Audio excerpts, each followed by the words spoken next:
Hello everyone. तो आज हम आए क्वेश्चन नंबर 5 पे। चैप्टर चल रहा है इलेक्ट्रोकेमिस्ट्री और क्लास 12th। नाउ करेंगे क्वेश्चन नंबर 5 एग्जाम्पल। तो क्या कहता है एग्जाम्पल हमारा, पढ़ना चालू कर दो, मैं भी करता हूँ चालू।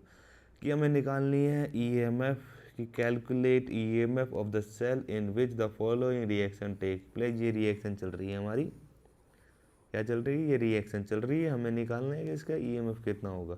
स्टैंडर्ड में दे रखा है, सिंपल है, बहुत ही सिंपल है, सीधा नॉस्टिक इक्वेशन। किस किस को मालूम है?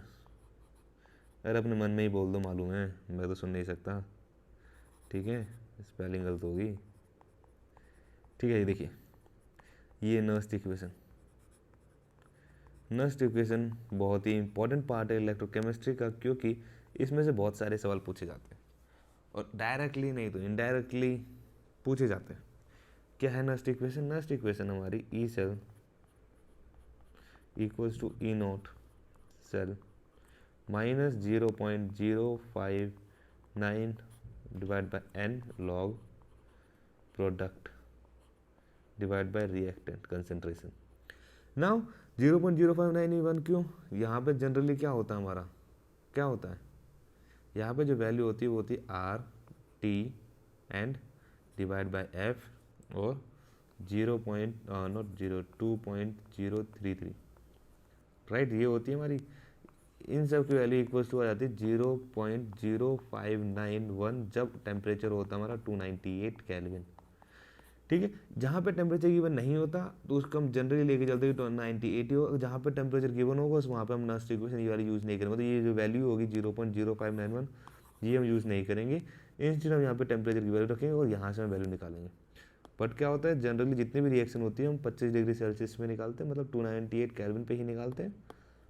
तो अगर क्वेश्चन में नहीं दिया है तो सिंपली लिख दो यही इक्वेशन। दी है अगर वहाँ पे टेम्परेचर दे रखा 30 डिग्री सेल्सियस 40 डिग्री सेल्सियस, तो आपको 0.0591 नहीं लिखना। ठीक है, नाउ मैं पहले लिखूँगा रिएक्शन नीचे, ऑक्सीडेशन पार्ट और रिडक्शन पार्ट अलग अलग लिखूँगा। सो ऑक्सीडेशन पार्ट क्या है? ऑक्सीडेशन पार्ट हमारा निकल का, जो निकल है सॉलिड में वो रिएक्ट होके बन रहा है क्या, Na2+ एक्वस ऑफ कोर्स। ठीक है, रिडक्शन पार्ट देखते हैं। रिडक्शन पार्ट क्या है हमारा, जो Ag है वो क्या बन रहा है, Ag+ वो Ag बन रहा है सॉलिड।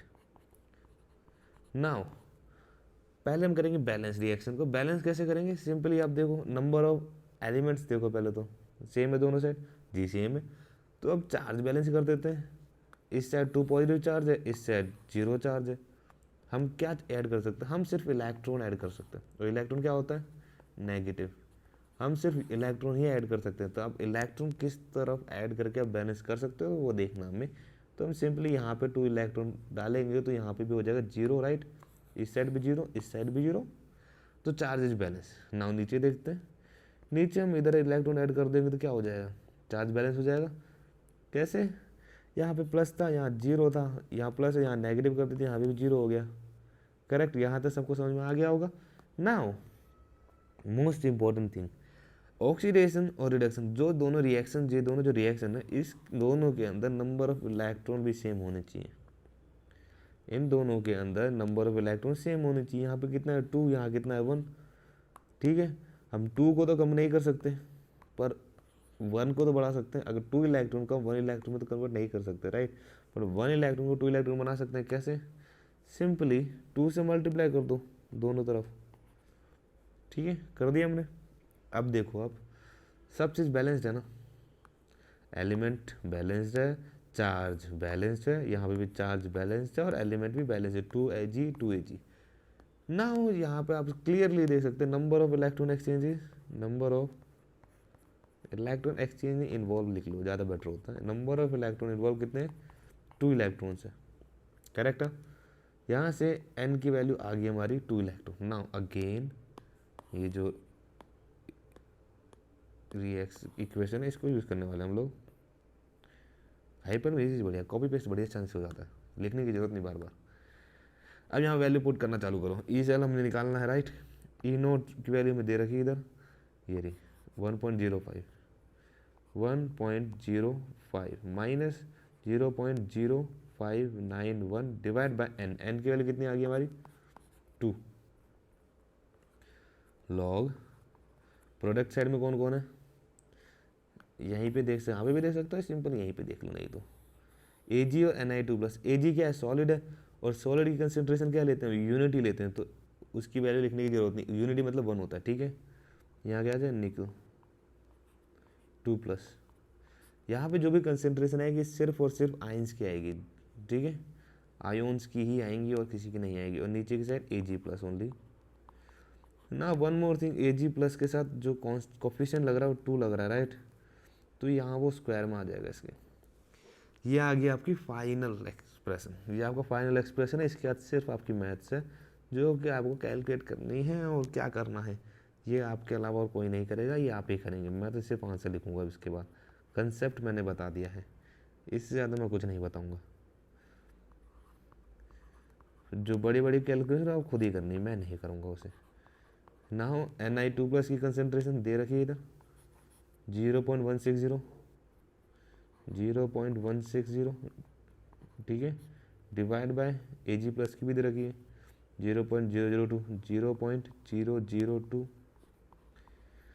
ठीक है। इतना हो गया हमारा। थोड़ी सी हेल्प कर देता हूँ आपकी, मैं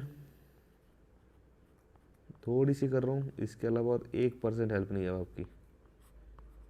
लॉग की जब आप इसकी वैल्यू निकालोगे, जब इसकी वैल्यू निकालेंगे तो आपकी लॉग की वैल्यू लिख देता हूँ आपके लिए सीधा मैं 4.6021, ये वैल्यू आएगी आपकी। और इसके बाद मैं अब आधा पार्ट डायरेक्ट सॉल्व कर रहा हूँ 0.14 वोल्ट। ये पार्ट आप खुद ही सॉल्व करो, ये आपके ऊपर है। सिंपली करना क्या है आपको, सबसे पहले क्या करो, इस 2 से इसको काट दो, फिर इन दोनों को मल्टीप्लाई कर दो, आ जाएगा आंसर, कुछ भी नहीं है, ठीक है। अब इसको माइनस कर दो, आपका फाइनल आंसर कितना आ जाएगा 0.91 वोल्ट। ई सेल की वैल्यू कितनी आ गई 0.91 वोल्ट। आपको क्या निकालना था, इलेक्ट्रिक पोटेंशियल तो निकालना था आपको, जिसकी वैल्यू कितनी आ गई 0.911।